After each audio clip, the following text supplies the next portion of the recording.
ہے. توجہ فرمائیے گا.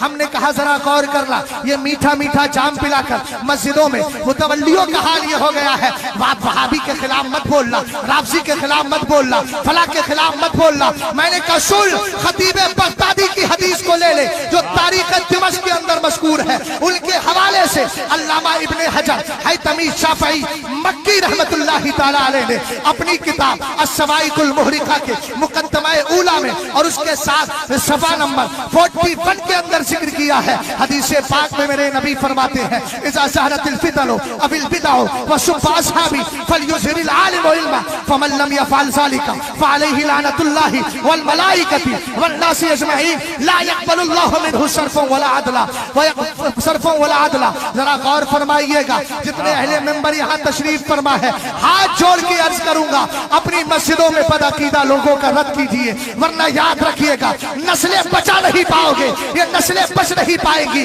یہ میٹھا میٹھا جام پلا کر ہمارے مسجد کے امام, ہزاروں سوال بریلی میں یہی آتے ہیں, میری مسجد کا امام رد نہیں کرتا, وہابیوں کے خلاف نہیں بولتا ہے. ہم نے کہا کیوں؟ کہا متولی نے منع کر دیا ہے. ذرا جملے پہ غور کرنا, سرکار فرماتے ہیں اگر فتنے پیدا ہو, بدعتیں جنم لے, میرے صحابہ کو گالیاں دی جائے, عالم پر فرض عین ہے اپنے علم کا اظہار کرے, اور اگر نہیں کرتا ہے تو اس عالم پر اللہ کی لعنت ہے, فرشتوں کی لعنت ہے, سارے لوگوں کی لعنت ہے. نہ اس کی نفل نماز قبول ہوتی ہے, نہ فرض نماز قبول ہوتی ہے. مسجد کے اماموں کو 20-20 ہزار تنخواہ پہ رکھنے والوں, یاد رکھنا اگر تمہاری مسجد کا امام وہابیوں سے رد سے اس لیے بچتا ہے کہ متولی نے منع کر دیا ہے, تنخواہ میری نہ چلی جائے, مسجد نہ چھوٹ جائے, گاؤں والے ناراض نہ ہو جائے, رشتہ داروں سے تعلقات ختم نہ ہو جائے, یاد رکھنا اس کی نماز قبول نہیں ہوتی. اور تم یہی تو کہتے ہو پیچھے اس امام کے.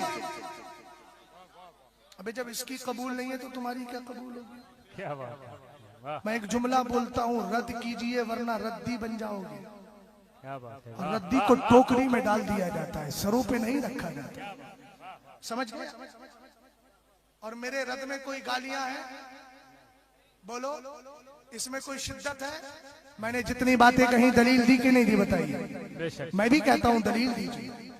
میں ان لوگوں کے رد کی طرح نہیں جنہوں نے عجیب طرح کا ٹھیکرا اٹھا لیا ہے. کبھی بلرام پور کو بدنام کرتے ہیں, کبھی گونڈا کو اپنے لپیٹ میں لیتے ہیں. ہم ایسے ردیوں کے بھی قائل نہیں ہیں. رد کیجئے مگر دلیل دے کر کے کیجئے تاکہ سامنے والا آپ کی دلیل کو ماننے پر مجبور ہو جائے. غور فرما رہے ہیں آپ؟ چچا توجہ ہے آپ کی, ہے نا؟ آپ کی توجہ ہے؟